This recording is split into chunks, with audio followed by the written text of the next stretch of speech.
இந்த ப்ராடக்ட் நான் அமேசானில் தாங்க வாங்கினேன். இது பேர் டீஹைட்ரேட்டர். இது வந்து பார்த்திங்கன்னா நம்ம எந்த பொருளை காய வச்சு பவுட்ரு பண்ணணும்னு நினைக்கிறோமோ அதை இதில் ட்ரை பண்ணிக்கலாம். நான் இதில் வாழைப்பழ தோல் வச்சுருக்கேன் செடிங்களுக்காக.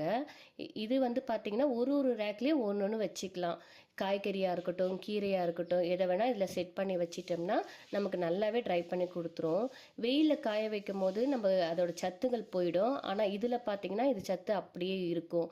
இது அதோட செல்சியஸ் நம்ம எவ்வளோ வேணும் டிகிரி வேணுமோ வச்சுட்டு நம்ம ஆன் பண்ணி விட்டுட்டோம்னா ஒரு 1 or 2 டேஸில் ஃபுல்லாகவே ட்ரை ஆகிடும். நம்ம எடுத்து பவுட்ரு பண்ணி வச்சுக்கலாம். இதில் பார்த்திங்கன்னா நான் செம்பருத்தி, கொய்யா இலை, அப்புறம் வந்து பார்த்திங்கன்னா முடக்கத்தான் கீரை, வாழைப்பூவை வந்து கூட நான் ட்ரை பண்ணி எடுத்து வச்சுருக்கேன்.